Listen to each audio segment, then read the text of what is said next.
In the golden era of cinema, amidst the roaring 20s, emerged a cinematic epic that captured the imagination of audiences worldwide. This is Noah's Ark. Released on November 1st, 1928, directed by the visionary Michael Curtiz, is a spectacle of biblical proportions. Set against the backdrop of World War I, this epic tells the tale of Noah's Ark with stunning visual effects and groundbreaking storytelling. It's a timeless tale of faith, courage, and survival, interwoven with a parallel story of human drama, of love, and sacrifice. Join us, will you, on a journey through history and myth as we embark on an unforgettable cinematic adventure simply known as Noah's Ark. Noah's Ark.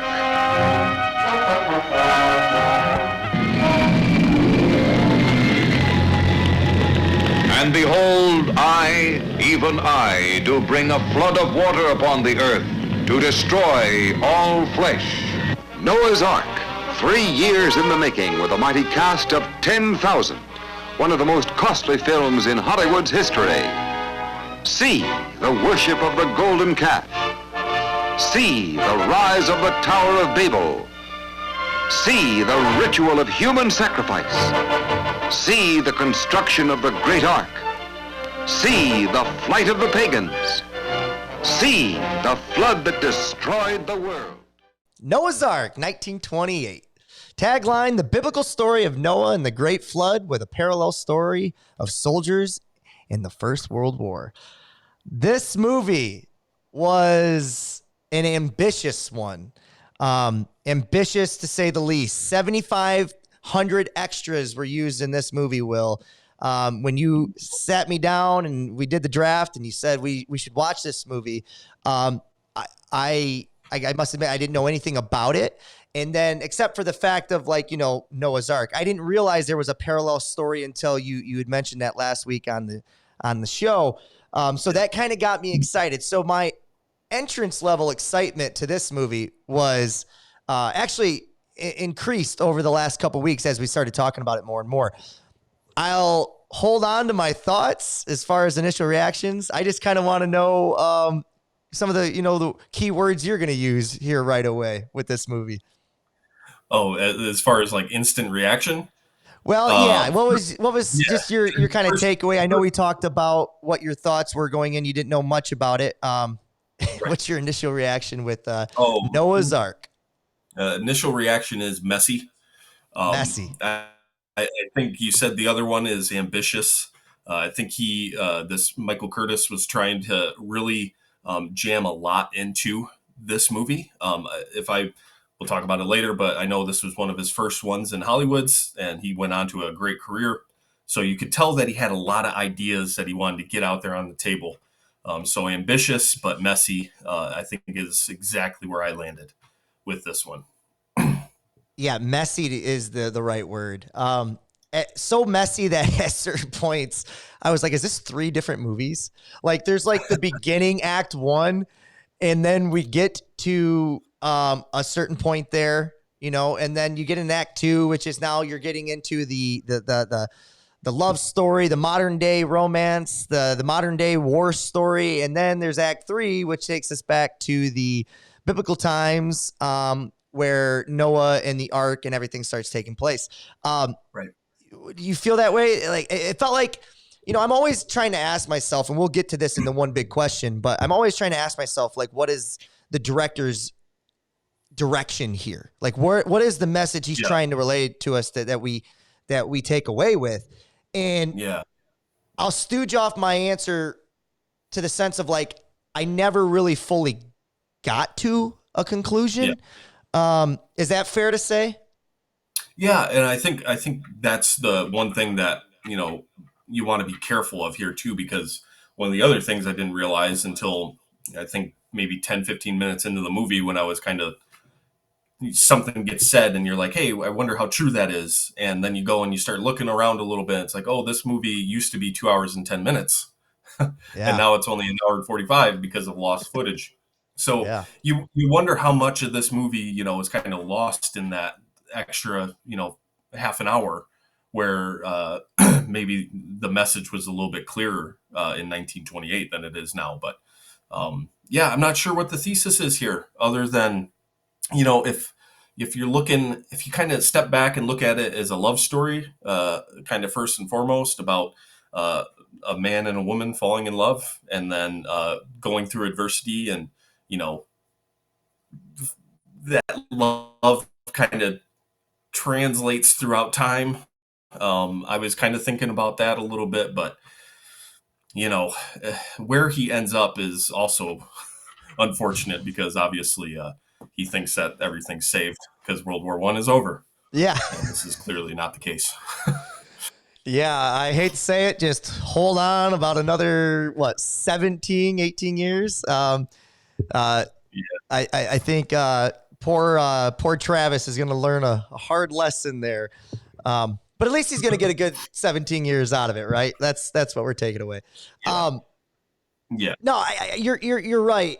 And I did wonder the same thing as I was doing the research for this movie, and I came upon that this was a 2 hour and 15, 210, 215-minute movie. That something was lost. There's something lost when they're piecing this together because, again, like I talked about in the last movie, I felt like there was 3 or 4 scenes short of kind of finishing the story that we needed to know in yeah. order to kind of walk away with it with maybe a little bit different feeling. Hmm. And I'm not sure that the next 35 minutes will help clarify his message, but at Sure. least we might get there a little bit closer. You know what I mean? This is what I kind of took away from it before we kind of get into the heart of the movie. I think this director had big images in his head. I think Michael Curtiz and Daryl Zanuck had these big stories and that they wanted to tell, and I do think there's some really cool, genius moments in the movie, especially in the For way it sure. was shot. Um, but as far as like the story goes, I think he just saw these visuals in his head of like these big epic scenes, and he Yeah. just wanted to get them onto the big screen Yep. and be damned at the story. Story be damned. He just wanted to see what it looked like, his thoughts come to life, and everything else kind of took a back seat to that. That's what I kind of took from it. Oh yeah, and I mean that's clearly evident in that last last couple scenes where the flood is happening because I mean, Yeah. and as you're watching that and you're like, hey, this looks really real, all this water, and then you find out that some extras may or may not have died on set. Um, Yeah. Yeah. I've got it but on here. I got 3 extras yeah, drowned, and another guy yep, got hurt so bad he lost his leg. yep, yeah. So there's clearly ambition here. um, so much so that he killed some people and uh, sounds like didn't get in trouble for it. So anyway, Yeah. yeah, no, he definitely had some thoughts here. And the first, I loved everything until we get to the main characters. I feel like the his thesis statement in those first 10 minutes were really clear. Like, hey, this world has some issues, and we're losing our way.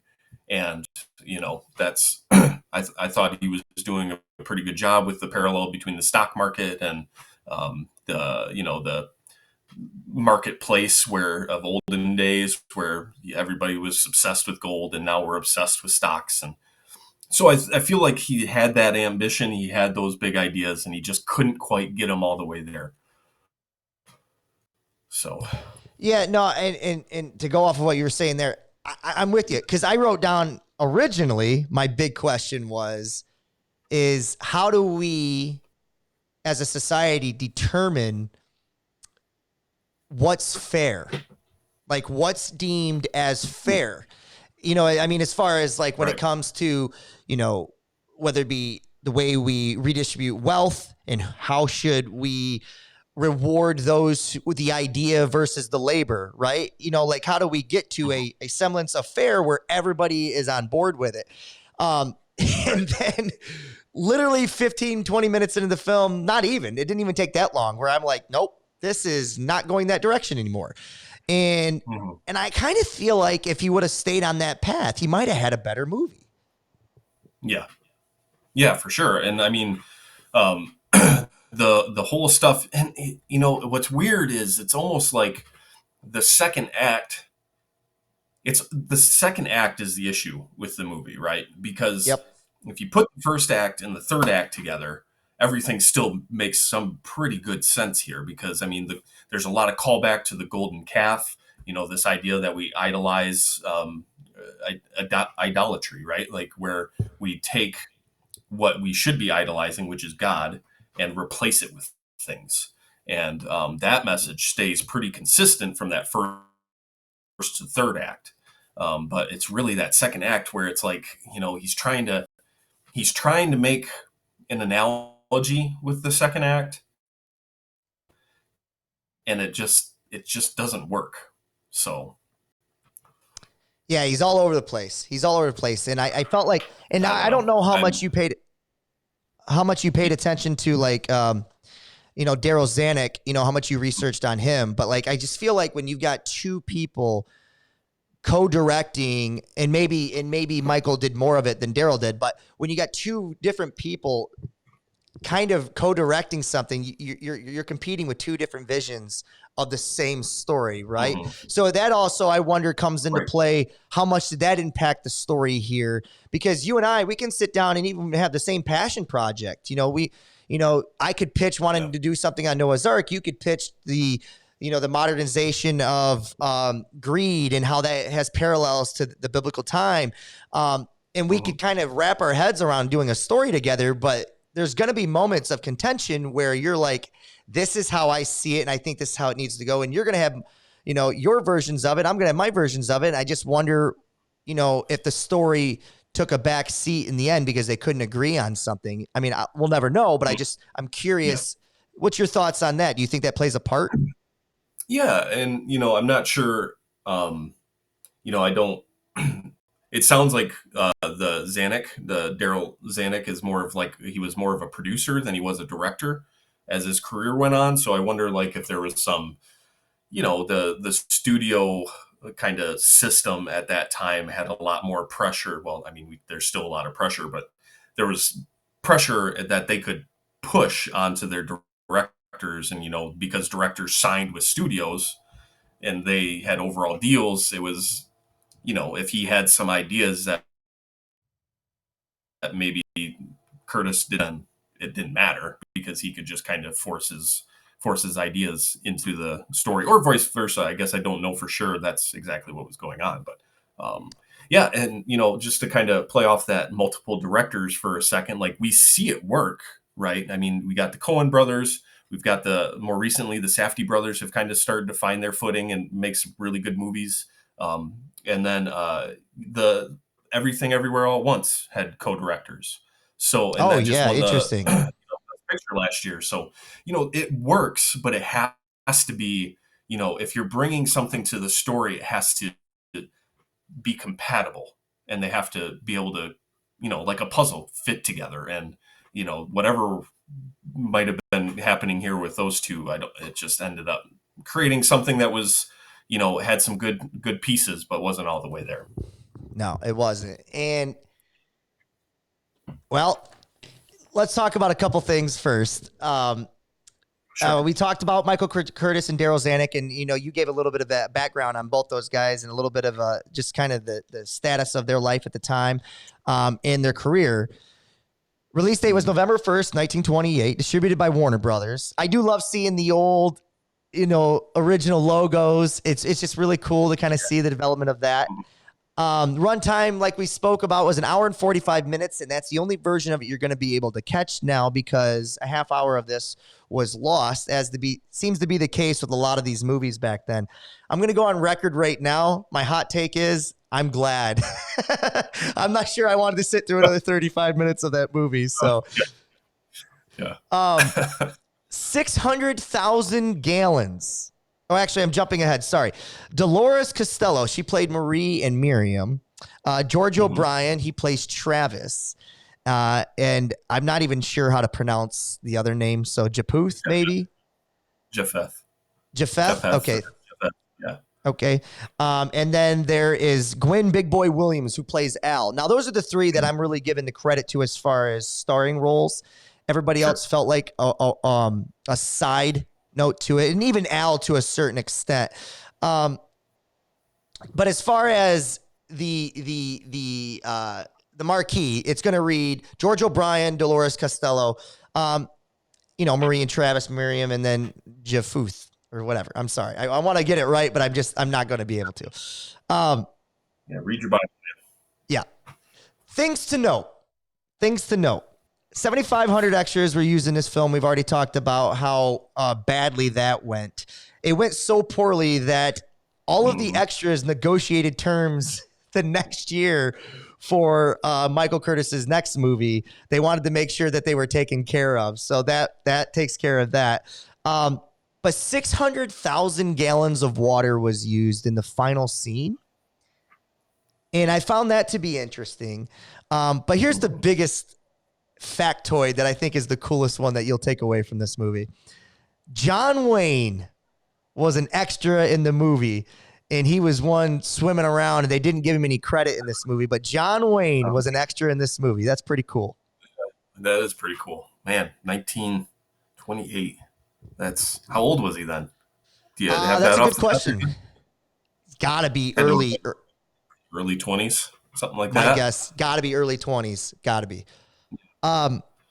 Before we move on to the heart of the movie, I just want to ask you, like, technical aspects of the film, just the way it was shot, things that kind of stood out to you, because on my end, a lot of things stood out in the sense of the way, like, obviously he was using miniatures for a lot of this, the trains, especially the ending with, I think with a lot of the city being taken over with water and whatnot. But there's a lot of it that's not. I mean, $1.3 million was used on a budget. It made 2.3, so it made its money back. But this is ambitious, and a lot of set pieces were destroyed with that 600,000 gallons of water. As far as a production piece, I have absolutely zero qualms with this movie. It felt like a big production to me. Yeah, no, I mean, technically, I thought it was really good. There were some places where it's like clearly miniatures that are happening. Sure. But I didn't really have any nits to pick with that because, it's 1928, and I think it looks pretty good. Especially, it was the kind of the train scene early on where it was really obvious. But I think the way they set fire to things, everything looked authentic. So, technically, I think it was pretty well done. I had some minor issues around like the transitions from the kind of soundtrack to when there was actually talking parts. There was like a clear change in like tone of the movie. But other than that, I didn't really have anything else that kind of stood out. So. And to be fair to this movie, this is the most talking we've had in a movie, right? I mean, as far as like the actual talking part of the movie where we get to sit and it's synced up, and I didn't anticipate that at all, because the first talking, I think I put it down, didn't even show up until the 31-minute mark. You know what I mean? So you're a half hour into this movie, and then all of a sudden they're sitting on the bench there, kissing on each other. That being Travis and it's Marie, and then now you got the French soldiers that walk up and they start talking to him. That whole thing sounded clean to me. I thought they polished that up very well. Sure. Yeah, no, for sure. I think it was more like so I was kind of thinking of it as more of like almost like a tone shift, kind of like, maybe I don't have the right words for it, but it was almost like the movie kind of shifted just a touch in the way that he was shooting it or the way it sounded. And that makes sense. It was just one of those things I noticed. That's the part where it becomes a different movie, right? Yeah. Like everything changed. It's one thing if you're going to have them talk and these characters, but like you still have this epic soundtrack, these epic moments, but it doesn't. It just completely shifts. And, I guess in order to get that part of the movie to be, easily swallowed by us and our palate, I think you have to do that where that has to kind of match each other. Because if not, it's going to feel chaotic, right? You're going to have this chaotic soundtrack that's not matching the scenes that our eyes are seeing. So like, I think he has to go that route. But again, this issue isn't with the editing. This issue isn't with, his director choice there in the soundtrack. It's the issues with the story, and it is. And by the time you get to the editing table, you can't save it. You know what I mean? Yeah. Yeah. No, for sure. I've been searching here trying to find New York Times and some of the other reviews on it. I cannot find it. But basically, this was touted to be literally, I'm not taking this out of context. One of the big three magazines of the time touted this to be the worst movie made. And I think it just goes because they had the similar issues as us. Now, everybody goes on to kind of redeem those two directors a little bit by talking about how it was ambitious and what they took on, hadn't been done a lot to great success. So there was only a few people that had done it successful up until that point. So they weren't, singled out. They were just another one in the chain. So yeah, let's get to the movie. All right. We're looking at the opening scene. First of all, there's that overture. Like the jazz singer presented to us. I'm sitting here 5 minutes into the overture with a black screen wondering, is this a movie or am I getting the soundtrack here? Did you have the same thought? Same thing happened. Yeah, for me, I definitely was wondering. I was wondering because I read that it was a 2-hour, 15-minute movie, and then music starts playing. I look at it and it says hour 45, and that's when I was like, "Wait, what? What's going on here?" But you're gonna listen to a half hour of just music. Yeah, it was like immediately. It's like they had to make it worth the rental, so they threw some music on the front end for us. But now. Curious note, because this is going to be something that our audience will probably experience different than us too. I started watching this on a Roku channel that I downloaded that said it was a free movie. I got through the first 5 minutes. I had literally on the screen the words overture were there, right? So I knew that. So I was like just curious how long until that came up.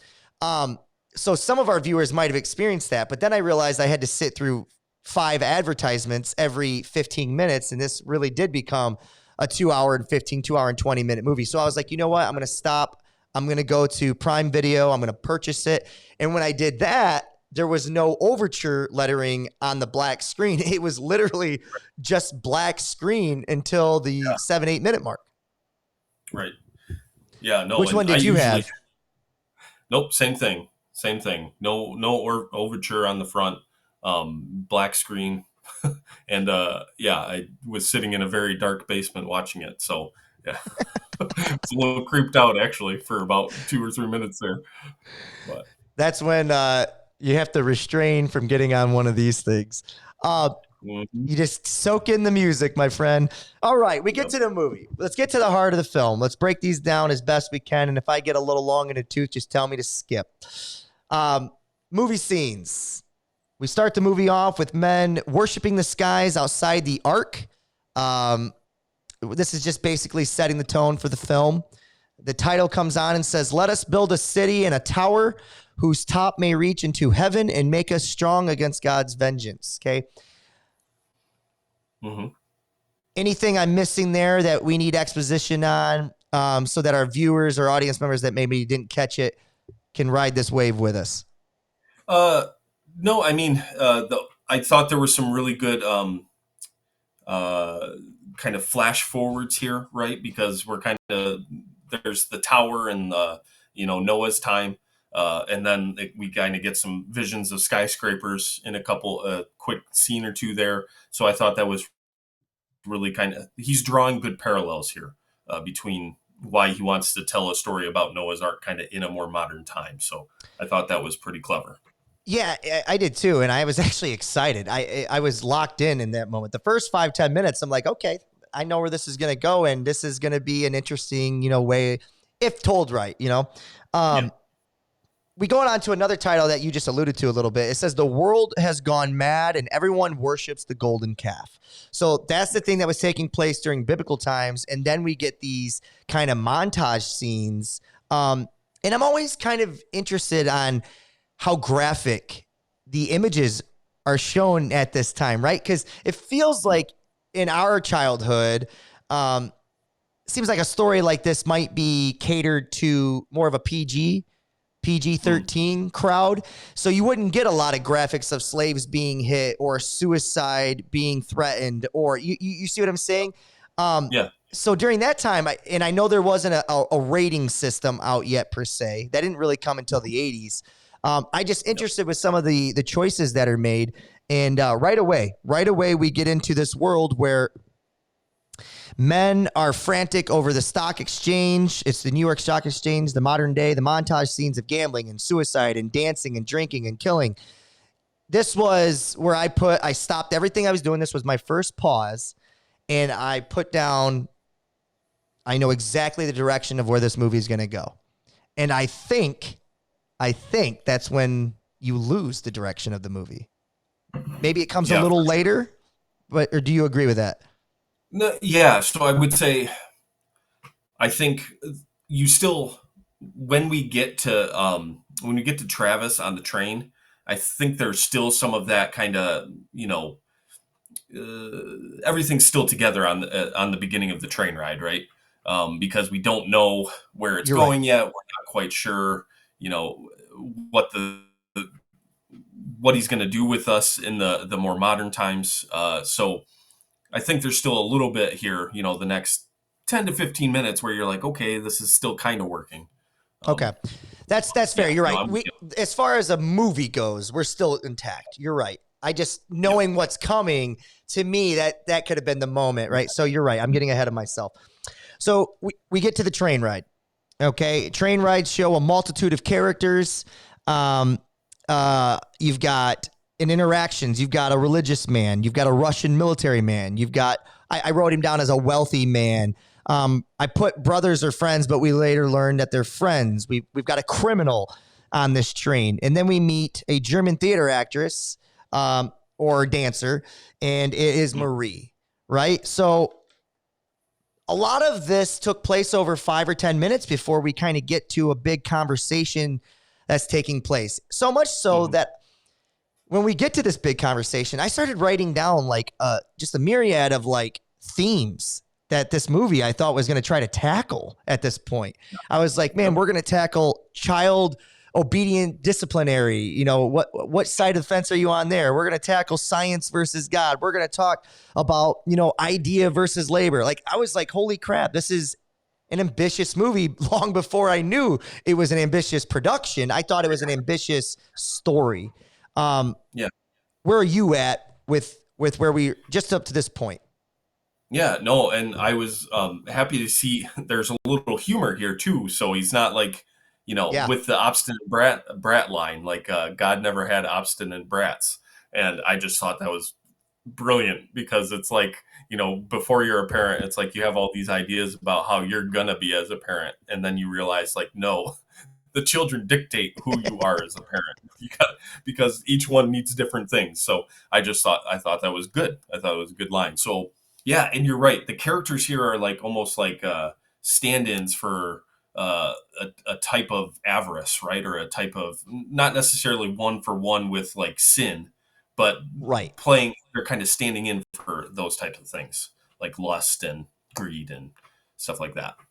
Yeah, and great talking about catching the humor, because I think that's like the most humor we get really is, and he hits us quite frequently. Like, you get the guy who's kind of mocking the guy, and they're sitting next to each other. Then you get the line about like women being the devil. Like there's some humor there, and you're like, again, this could be the third version of this movie that's going in a different direction. It's just like, I didn't dive too much into Daryl Zanuck and Michael Curtiz as far as how much work they'd done prior to this. So I wonder, and I don't know if you did, so correct me if I'm wrong, but I just wonder how experienced they were as writers and as storytellers up to this point. So clearly they had some movie making background. I just curious as like a storyteller of what works and doesn't work, how experienced they were up to this point.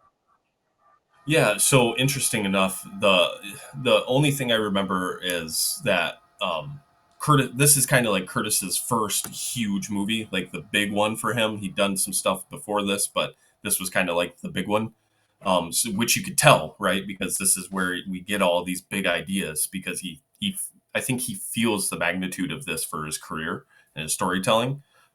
So you can kind of feel that kind of everything's bleeding out on this one for him.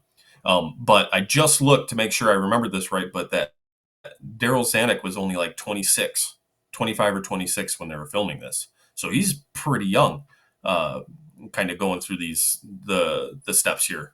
So he's quite a bit younger than Michael Curtiz. Wow. So, yeah. I think And that plays a part 50. too. Just life experience too. That plays a part when you've got two directors, right? So interesting. Yeah. Maybe we'll have him on the show someday, Will. Anyways, we move on. So we're still on the train. A conversation takes place about whether or not one should ever hit their children. We've talked about that. It quickly escalates into a conversation about God and his existence. The military man says if there was a God, then let him show his face. Again, blasphemous, right? Because soon after this, the religious man responds back with peace, brother, as God will show his wrath. And then lightning hits the bridge, deteriorating most of the bridge that they're ultimately going to be traveling across, and a crash happens. And within this crash, the military man, now I thought he died at first, didn't you? Yeah. Yep. Yeah, so another one of those things where just old movies, it's hard to get clarification on these characters because, and if you don't stop and think about it for a second, you could be lost for the entire film. So the military man, I just put passed out. He doesn't die. The religious man is shown walking away unscathed. It looked like he was holding a baby, but it could have been a Bible. And then finally, Marie, the German girl, she's stuck under the rubble and is saved by both Travis and Al. And this is an interesting part of the story that really doesn't have anything to do with the movie until Act 3, when you need Noah to have 3 sons. So you have a criminal who escapes, but now is redeemed because he's just saved Marie from the rubble. Yeah. And you don't see or hear from this guy again until Act 3. Right. Again, messy, but setting up the movie. We set up the movie here, and this kind of sets up Act 1. Where are you at so far? Are you still hanging on for the ride, or are you full blown, this is going to go south? No, I still good at this point, right? You're starting to kind of feel a little bit of, the kind of starting to feel all of the different things that he's trying to do at this point. But you don't necessarily know yet that things are not going to really come together. So, I think here, and what's interesting about the movie, right, is that in the end, it doesn't work, but you can see the things that he's laying out in these next couple scenes that are going to stay with us the rest of the movie, right? You mentioned the 3 brothers. There's, the Marie being saved happens a couple more times, kind of in similar fashion along the way. And then, the very next scene, which I'm sure we're about to talk about, the military man gets the cut on his hand. And that's a theme throughout the rest of the movie. So here, looking back at the movie, you can kind of say the big ideas don't work, but the filmmaking aspects are kind of good here and along the way. There's some filmmaking techniques that are being used that I think work. You're right.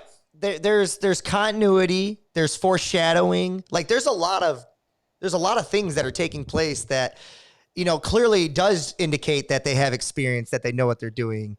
Right. You're right. So let's get to the next scene then. So everyone finds shelter at some type of lodging facility in France. There's a big Donnybrook that takes place between the Russian, I believe he said CIA agent, or of some Russian aspect of that, and then he gets into a fight with Travis, who is protecting Marie from the very creepy man who clearly wants to have a night or two with Marie, or if not, make her his permanently.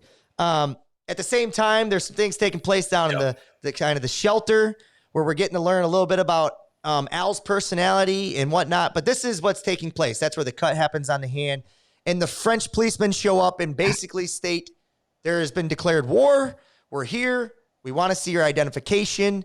And with Marie being a German woman and on the wrong side of the war when it comes to France and Russia and Britain, she has to now flee. Travis, knowing that, gets Al, and they flee. They take off, and they go to Paris. Yep. Yeah. No. And here's another one of those big ideas that I feel like he just doesn't end up executing on. Excuse me. The idea of nationalism, right? This idea of turning brother against brother based on kind of very strange definitions, right?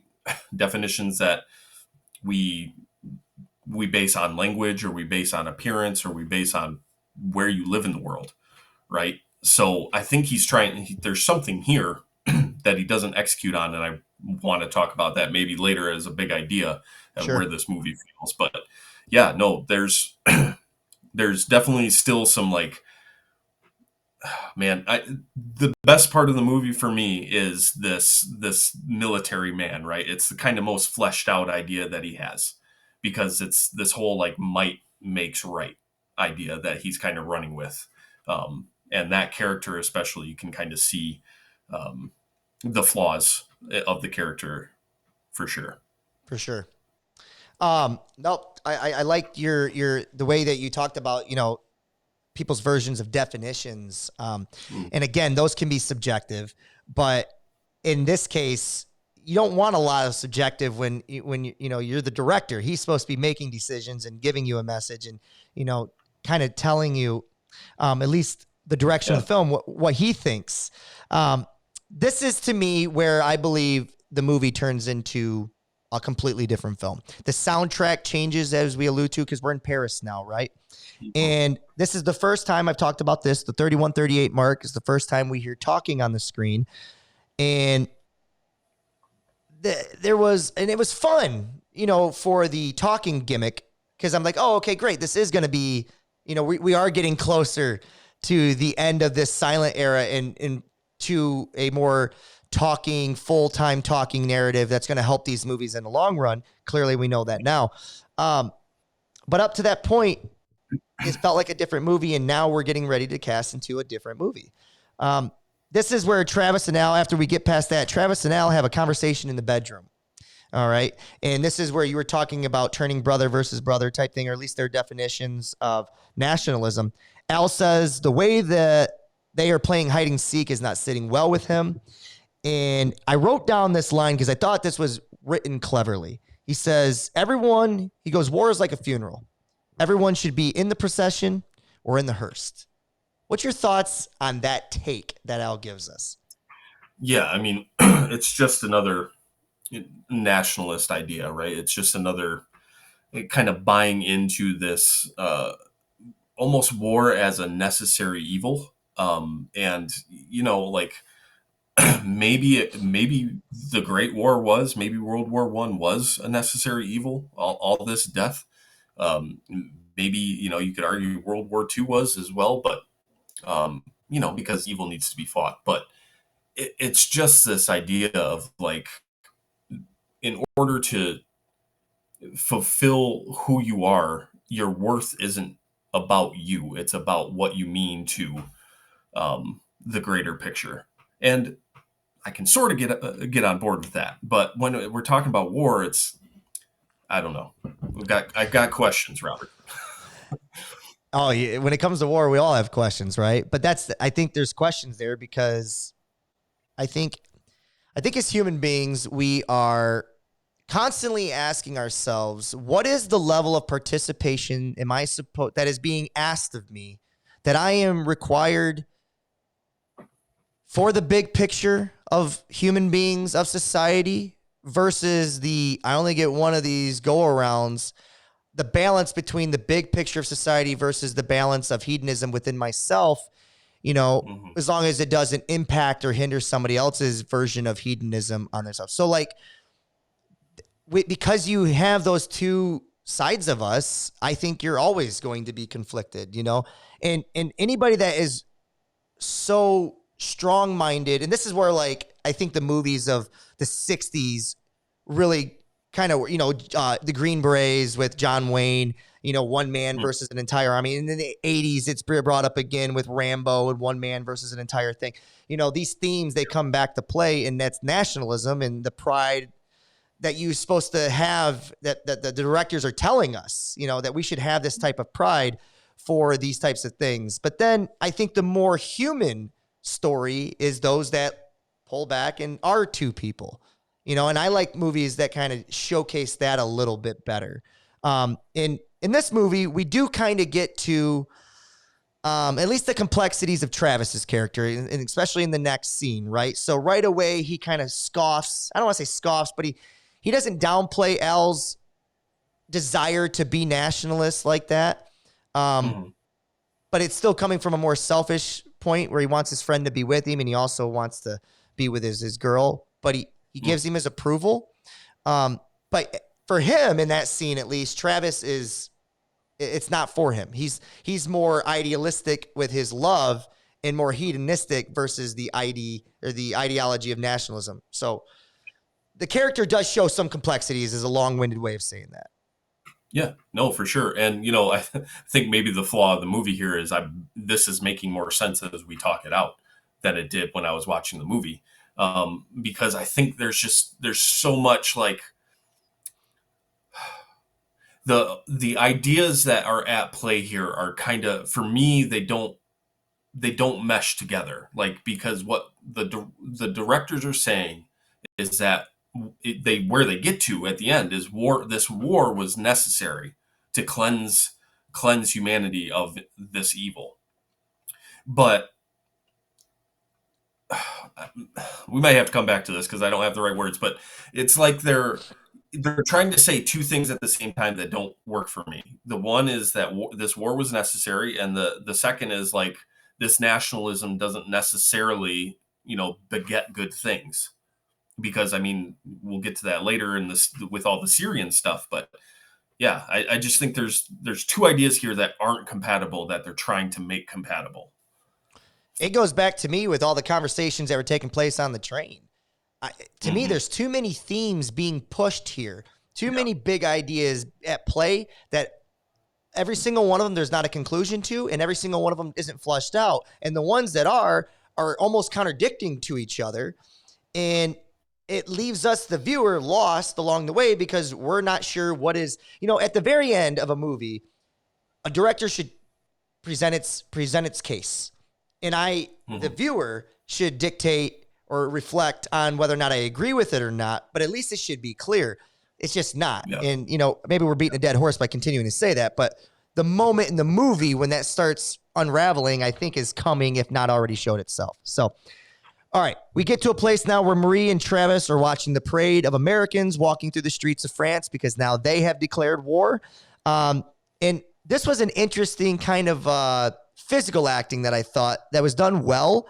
Marie and Travis both are starting to physical act. You see one will show guilt and the other one kind of shows worry because she can kind of see what's coming upon Travis's face, and ultimately he makes the decision to just abandon her in the streets and join the parade line, and then now we're off to the races. He's in the war, so now we've just abandoned that movie. Yeah, and I'm on board with you. We move on. We move on. Travis and Al now in the trenches of war, and there's some interesting decisions made here, right? They're in the trenches at war. War orders are given to flank left and right to take out a squad so that they can advance. Al decides to go right. Travis goes left. And in their decisions here, we've learned that Al now has a woman that cares about him. And, these are minor details. But Al jumps into the enemy territory's trenches. Somehow he gets there without being seen. He's in there.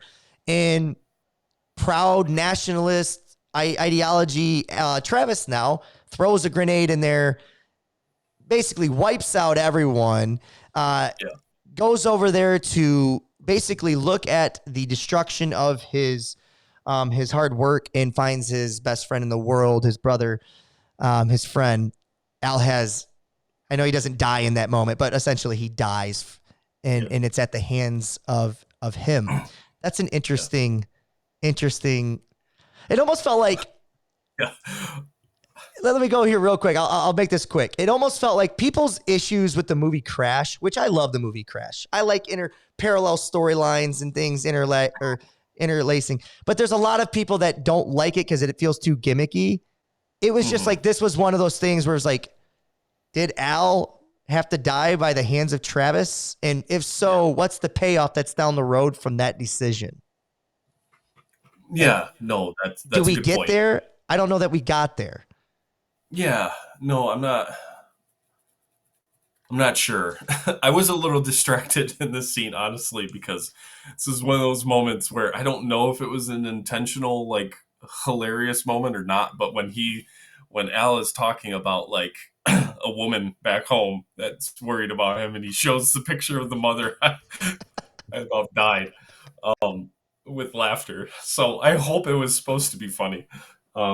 But anyways, yeah, no, I think that's the main point that you made right there. I don't know what what the scene is doing, other than like trying to say like, because the whole point of this movie, once we get to the end, is that this war was necessary.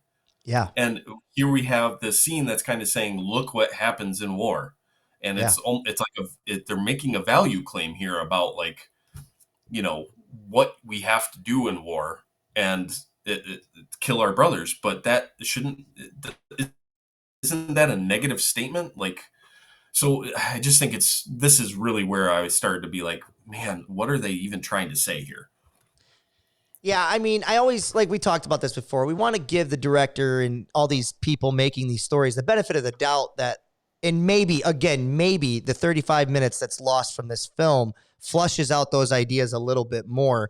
It is war, whether you think it's a necessary evil or not, there is friendly fire. There is brothers killing brothers, whether it's blood or not. There is that component to war. I just want to see, if you're going to make that decision, I want to see the mental effects that it has later on too. And maybe that's asking too much of a movie at this time, because again, even though film, it just depends on which side of the coin you're on. Is film still in the early days as we see it?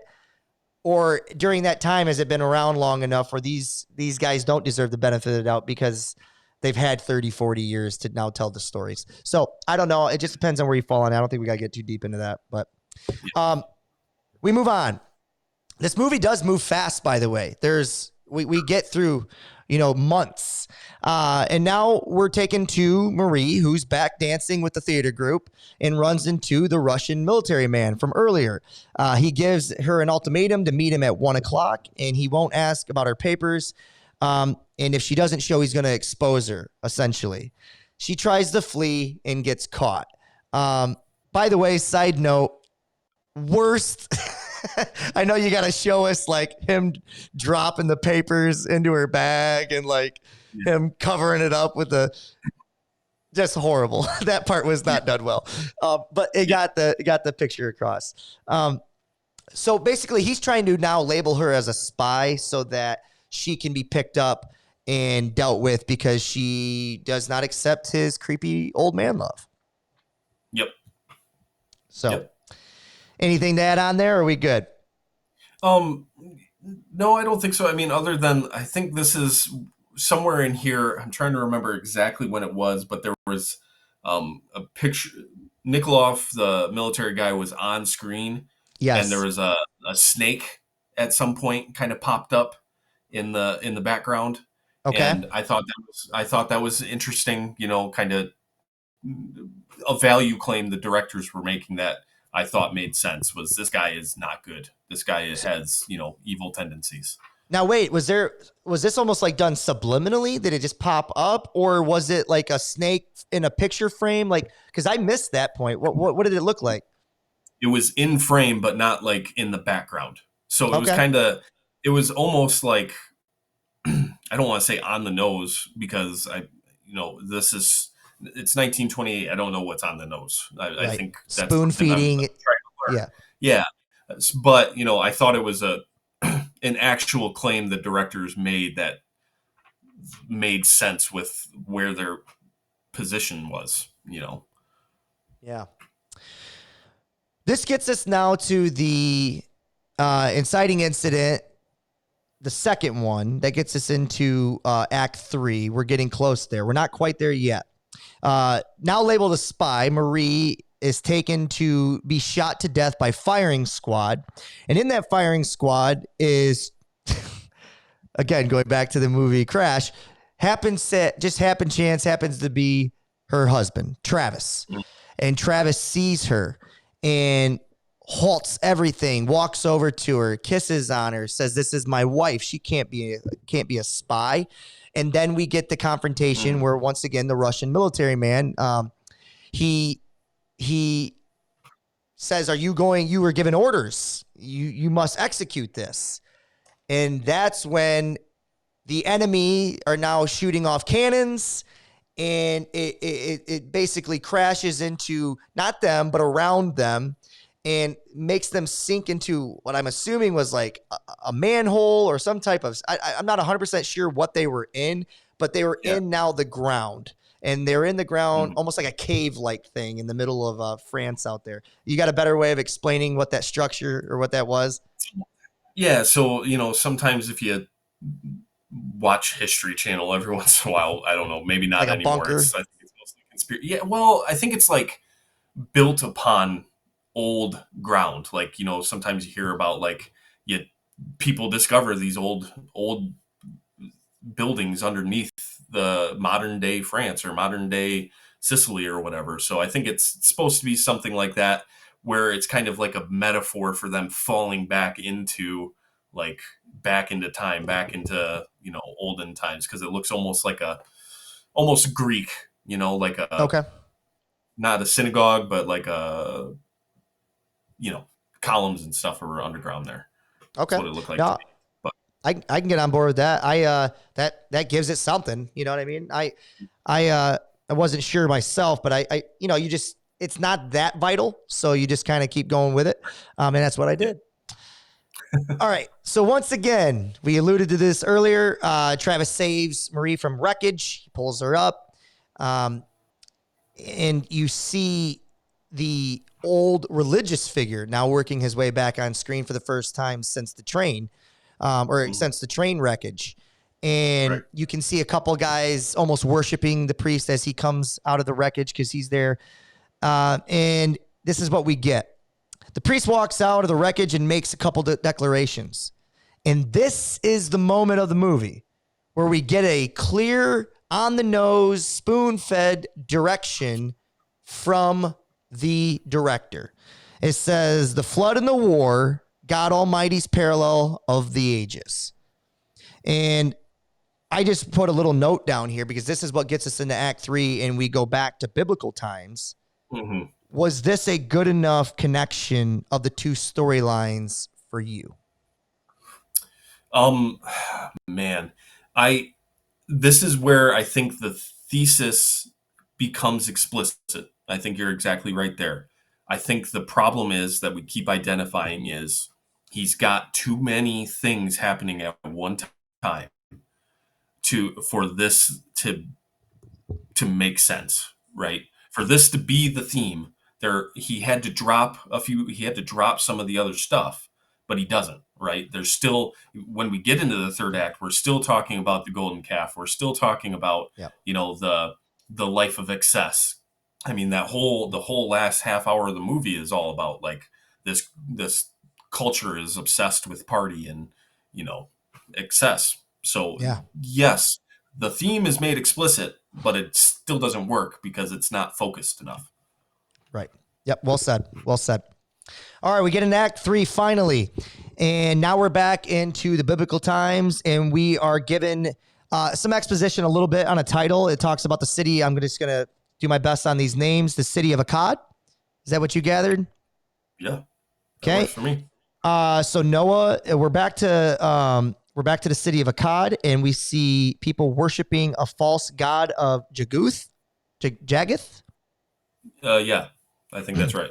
Let's go with Jaguth because it sounds better. I don't know. Sure. A false god of Jaguth. Everyone except for Noah, who seems to be straying alone, talking to God. that's kind of where we at. That picks us up for Act 3. After that, we are introduced to Noah's 3 sons, Shem, Ham, and Japheth. And what's interesting about his 3 sons is that Noah is now being played by the religious man that we've seen throughout the entire film, and the 3 sons are being played by Al, Travis, and the criminal who makes his infamous return onto the screen to show us. I got to be honest with you, as far as the way they use the actors, I thought that was cool. I liked how they're, to me, it made sense. And then maybe a different director might not have done that. There would have been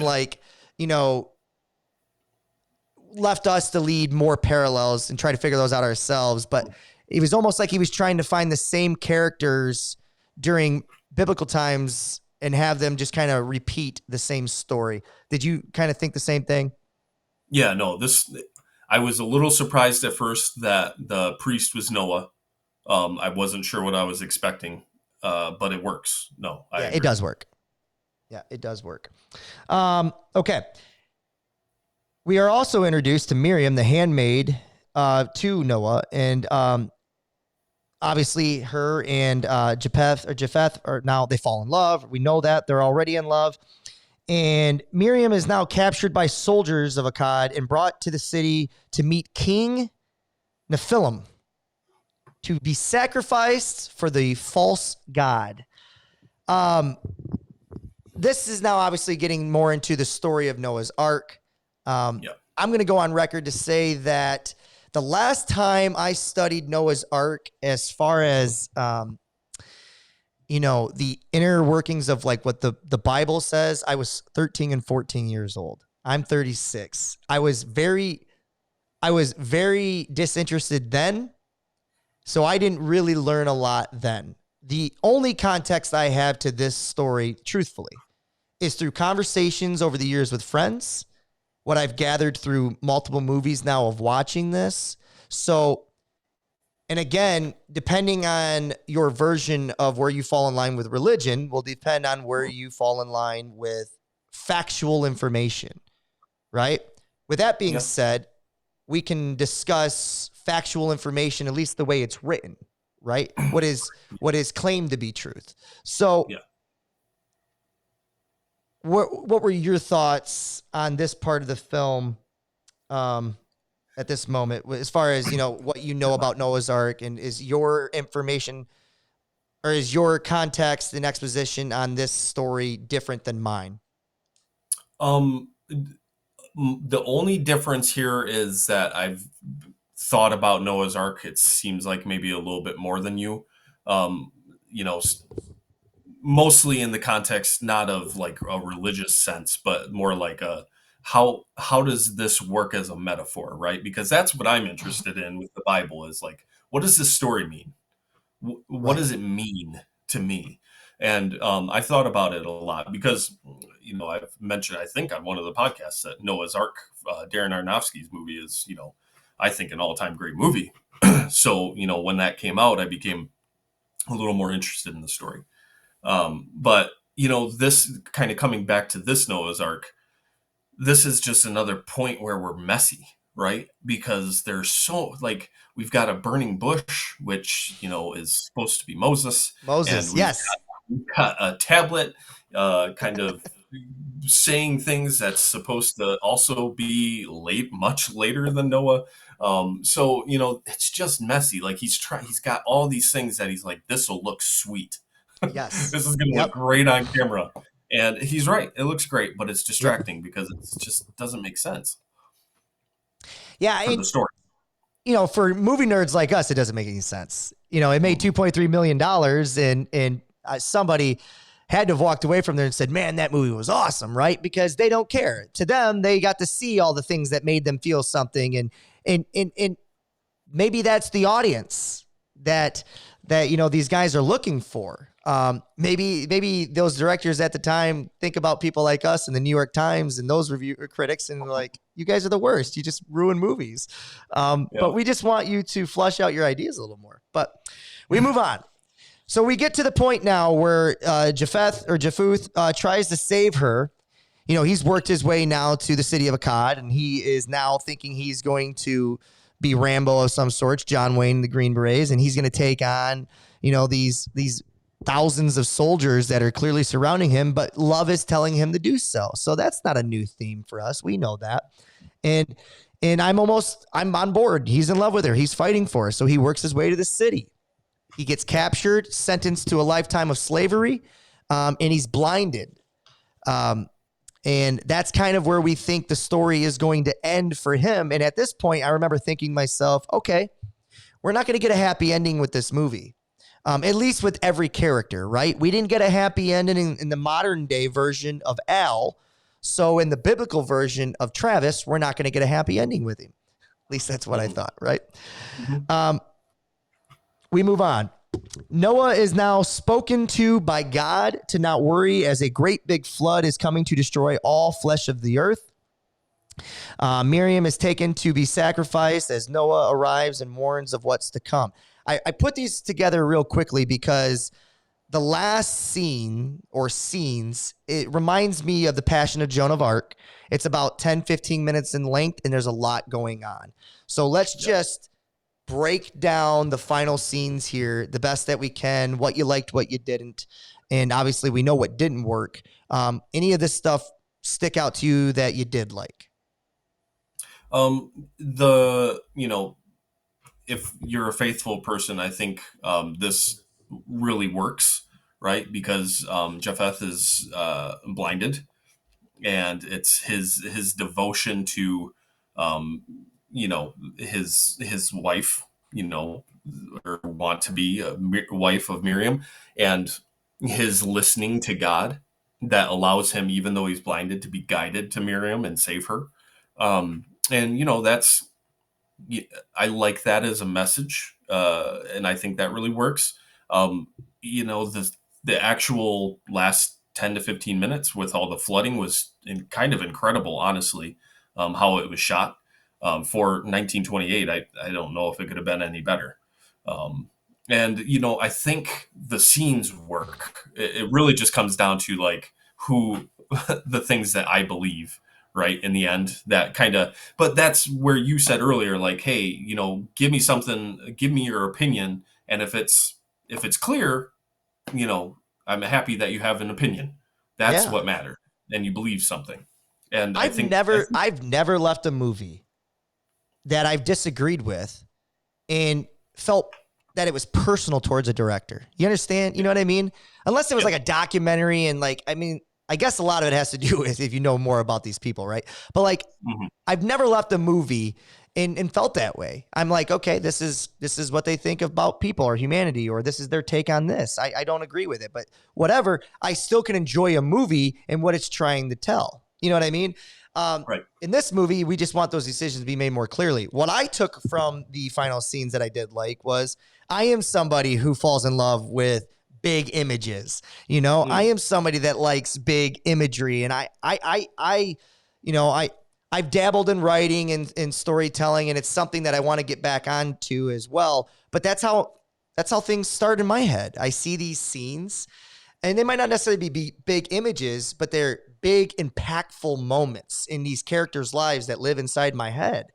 And to the directors here, you can clearly tell that was part of their process, that they were almost, the good thing that they didn't do was rush they had patience to get there. They just didn't flush it out. So sometimes you get an idea and you can tell that it's been rushed to get to that moment, and there's not enough payoff because they rushed everything to get there.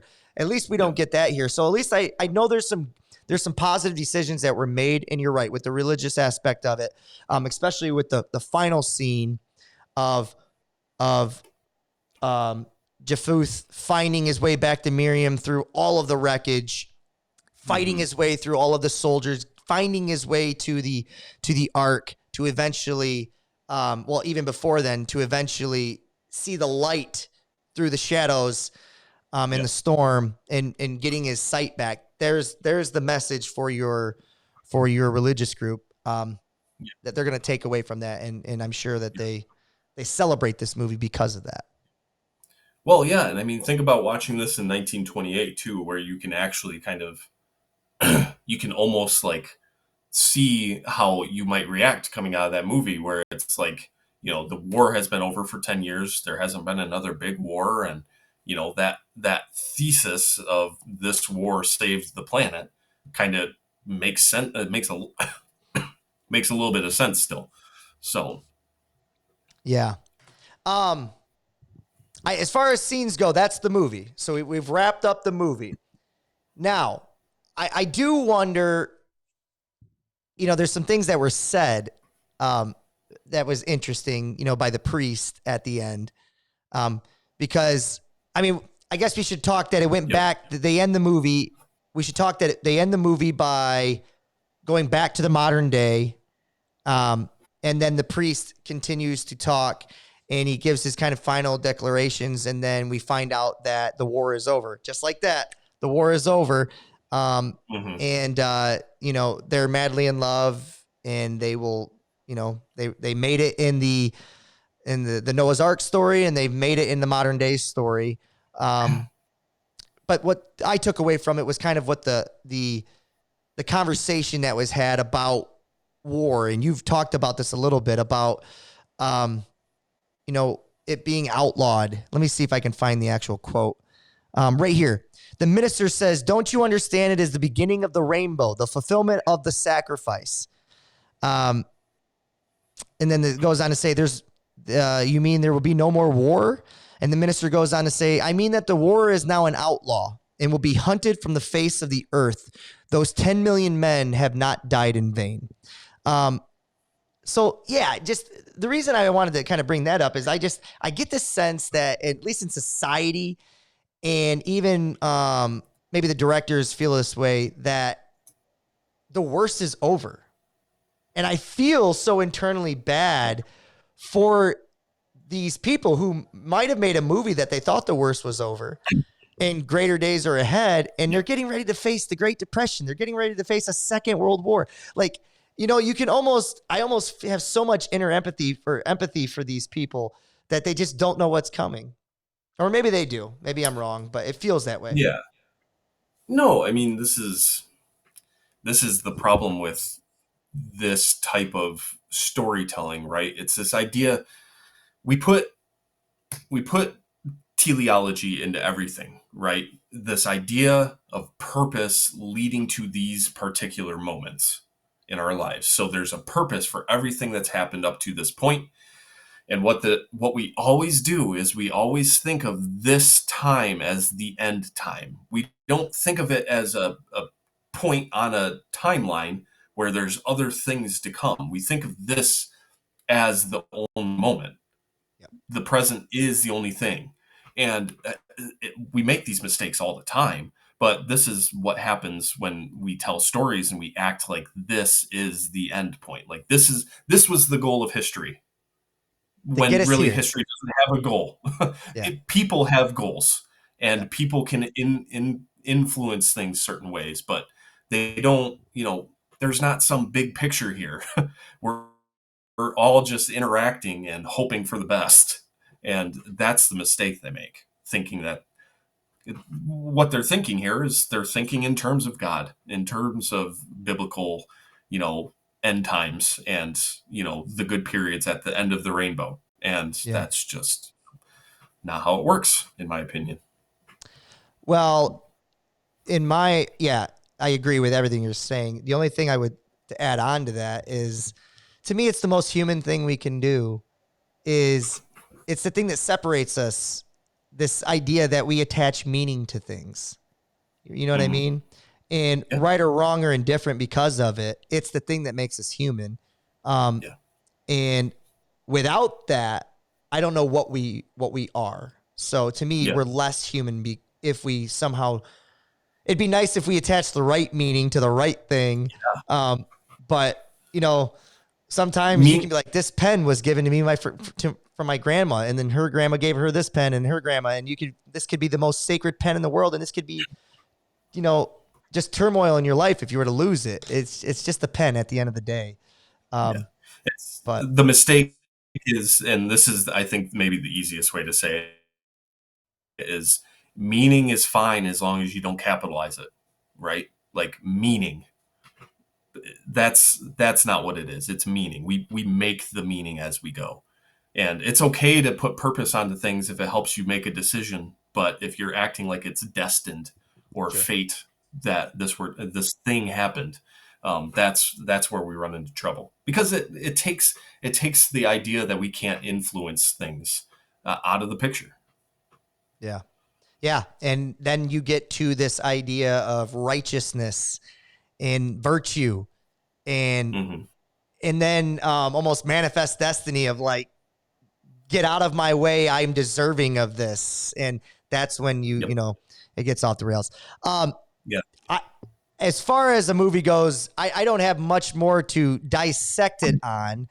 I know we talked about this idea of one big question, and I'm sure you have some thoughts, and I'm gonna let you have it. And I'll go off of you, Will, because at the end I was left asking this as the one big question: what is the message the directors is trying to tell me from this movie? And I think that's such a cop out as a big question, but I think it fits here because I just don't know I watched it and I'm not sure, other than what maybe you've taught me along the way here, is that, that they didn't die in vain, that this war was meant for something. And, yeah, maybe that's all I was supposed to gather from it. I'll let you have the floor. Yeah, I think the one big thing we're supposed to take away from this movie is exactly what he says in the end. It's that this war seems meaningless, that these 10 million people died, but it led to something. And the director is trying to tell us it led to a great peace at the end. It led to the vanquishing of war. It led to the vanquishing of evil. And here we are at the end of this evil, with some, capital G good, and everything's all in well in the world. We have nothing left to worry about. Yeah, it's interesting. I was in college That's what we're supposed to take away. well, when I was in college at Bowling Green, I remember this is the first time somebody broke down war to me in a way that it made sense. And we're going through it now, right? There's the war in Ukraine, which everybody that's objective and unbiased knows how it started. It was um, a takeover of a people in a community, a country, for nationalistic, selfish endeavors. Now you get into this Israel-Palestine thing, and no doubt how it started in the sense of like this conflict, right? Sure. But then you start working and walking it back. Long story short, I don't want to dive too much into this, but the thing that I took away with is the idea of like, you've lost the war if you haven't won hearts and minds, right? And the only way you can win hearts and minds is a generational upon generational thing. But how do you do that when you're sitting at a table where the other opinion is death to all, death to you? There's no room for negotiation with that type of final conclusion statement. And it really then says that you have so much work to do when it comes to winning hearts and minds of the masses, so that thought process becomes the minority. But then it's all political. So the point is that it's not just whoever wins and kills, there's peace at the end, because the peace is only relevant for as long as there's peace, because there's always the undertones of someone's self-righteous virtue, manifest destiny on the upcoming, and whether or not they can influence enough people along the way to ride the wave with them and now impact that great peace. So it's a cyclical, and it's a story as old as time. So I don't know what you do with it. Yeah, man. I don't know. I definitely think that there's what you hope for is that we can try to place power in places that aren't in the individual, and they're disseminated amongst a group, and you hope that the group has enough strength to keep the power disseminated amongst itself and not, you know, it doesn't allow for that power to grow in the wrong voices. But, you know, there's just a lot of moving pieces, and, you know, you get one group that feels disenfranchised, and, you know, it could be righteous, but that doesn't mean they place that righteous disenfranchisement into the right bin, right? Yeah. They don't necessarily put it into the right. They don't back the right person, and you know, that's just the way it is. And as long as we have this idea that an individual, the cult of personality, right? As long as we have this, you know, deference to the person who's talks loudest, and says all of the things that make us feel something, even if they're bad, we're always going to fall back to these points, because that's just, there's always going to be a group that doesn't have exactly what they want.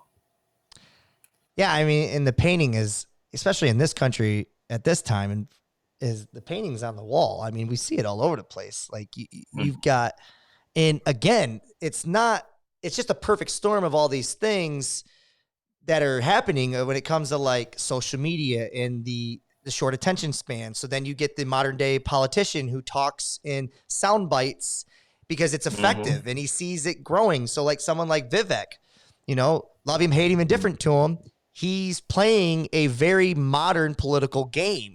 And it's effective. And you can say, you know, if you look at it from a political ideology thing, you can say he's an idiot. But when you look at it from a masterclass on how you approach politics in 2020, almost 4, he's far superior than his counterparts, you know? So look at somebody like Ron DeSantis, who you could have convinced me a year ago was going to be the greatest threat to Donald Trump in that party. And now he's so far gone because of technology and all these other moving pieces. So anyways, getting too far off topic, but yeah, I'm with you. Yeah. Well said, buddy. Well said. Yeah. I have a couple hard-hitting questions for you, and then we'll go to our inspirations, and then anything else before I do that you might want to touch on or add about this movie or anything? No, I think we covered most of it here. I feel pretty strongly that technically, like we were saying early on, this is pretty good. But when we start to actually kind of flesh out their themes, we've got some issues. So, you know, as a whole, an okay movie. You know, not the worst one we've watched so far. Let's get the new segment on the show will be, what was Will's Letterboxd rating? All right, 3. 3. Okay. So worth the watch. See, I think a lot of these movies back then, it's like, it's worth the watch because we're giving it the benefit of the doubt. Now I'm going to ask this question. What would Will's Letterboxd rating be if this was made in 2023? Does it change it? Yeah, 2. Yeah. Okay. Fair enough. Yeah, it's a 2. Fair enough. Yeah. Hard-hitting questions. I have 2. And again, these are just some silly questions for Will. They are the opposite of hard-hitting, but they're still fun. I just question for you. When flirting with someone, boy or girl, but in this case, let's use a girl. When flirting with a girl, is there an uglier 5 words that can be jumbled together to start a sentence than a pretty girl like you? It just makes me cringe every time you hear someone say that. Yeah, no, for sure. I'm not sure. I'm sure I could think with something, you know, but it might take a minute. So probably not. More grotesque. My answer will be your hard-hitting question. Yeah. Okay. My last thing is, imagine you are a UFC fighter, and maybe you didn't even pick up on this, but I did. I thought it was funny. This is between Al and Travis when this was talked about. But imagine you're a UFC fighter, and you are getting ready to, pick a fight with your doubters, pick a fight with your enemies, your rivals. Imagine licking your doubters. Did you pick up on the term, when he was talking about Travis being a coward and how he wants to lick them? I know he meant lick them, like I want to lick you, but like, to the layman, it would be lick. Doesn't work 100 years later. Yeah. Doesn't work Sure. 100 years later. Oh, something more grotesque. I just thought of it. Got Boy. my dick pic yet? Yeah, maybe the sentence itself isn't as grotesque, but the image that you sent was really bad. Just ask Brett Favre. Yeah. Yeah. I've got one hard-hitting question for you. I like this segment. Was Al dead before Travis pulled him out of the bunker? Or did Travis kill him the second time? Yeah, you're right. God, because they go back to that scene, don't they? They go back to the scene. You're right. He's in the bunker after the grenade, and then Travis yanks him out like it's like, just leave him there, man. Check on him in the bunker. You killed the rest of them. Yeah, anybody in any semblance of medical will tell you that you don't move the body. You don't move the body. Bad idea, Travis. Yeah, he clearly wasn't a part of the medical personnel. That's for sure. But dude had some banging white teeth, though. I know that. Those things came off the screen. He had perfect teeth. Good for him. So that's all I have, buddy. As far as Noah's Ark, the 1928 version, we are down to our last two films. We're getting ready to talk about Steamboat Willie, and I don't have it in front of me, Into the West. Is that what it's called? In Old Arizona. In Old Arizona. Yeah, I completely botched that one. What do you know? You're the one that kind of the only thing I know about Steamboat Willie is that it was the first animated film, and it's only about 8-9 minutes. I think it's I think it's historically significant to the journey that we're taking together here. So that's kind of the main reason that I thought we should watch it, because it's the first and it's only 8 minutes. So outside of that, I don't really have much more to say about it. As far as Into Arizona, one more time for the people in the back. In Old Arizona, yeah. And yeah. Mostly just excited to see it because it's a Western. We kind of talked on the first episode how Westerns have really grown on me over, especially probably the last 5 to 6 years. I'm just curious to see how this one goes. It's, a kind of classic storyline is what I know of it. There's an outlaw, right? He's trying to get the money to get out of the game. So this story is pretty rote by this point, but in our lives anyway, or in movies. But just curious to see how this one goes, because it's, I'm sure there's going to be a lot of things in this movie that we can see in some of the more modern Westerns. So. Yeah, and as somebody who grew up on Westerns in the sense of like my grandfather, John Wayne was his hero. He watched Westerns all the time. El Dorado, I can repeat it frontwards, backwards, sideways. Anyways, it's my favorite Western of all time, just because that's the first one that I remember liking with my grandfather. And that has James Caan in it as a young Mississippi. It has John Wayne, Robert Mitchum. So it's a movie that's made up with well-known actors, and that's El Dorado. I think some of the things that we're going to see from these old Westerns is that, especially in the early days, I think they put a lot more time and care into them. So I'm excited to see this one. I think when it kind of became formulaic in the way of doing movies, I think we're going to hit some kind of lows where everything feels like it was made for just the purpose of making money, which we talked about last week, which isn't necessarily bad. It hires people, it puts people in jobs, it gives people a night out. But as far as what we're trying to achieve on this thing, hopefully we can kind of steer clear of those valleys and just kind of keep it all peaks. So I'm excited. This movie came out in December, Christmas Day of 1928, and it made $1.3 million. And it's only about an hour and a half long. So do you know where you can watch it at? It's another one of these rentals. I couldn't find it on any of the streaming sites. I have most of them, and I'd probably be able to tell you if it was there. But it sounds like if you want to watch this one, unless you can find a bootleg copy, which that's not a recommendation. Amazon, Apple, Google, the standard rental places. Well, what does a bootleg version in 2023 look like? I don't know. Type it into Google. In Old Arizona, free, and see what you come up with. I feel like a bootleg version of this would be if somebody was to go. Do you remember the horrible, like, make your own websites back in the day when we were in school. Like, you could go and make your own. Like, I used to have a wrestling one that was just awful. It was like made from word art. It was just awful. I feel like if you could find a version of this movie on there, then you found a bootleg version. So, Yep.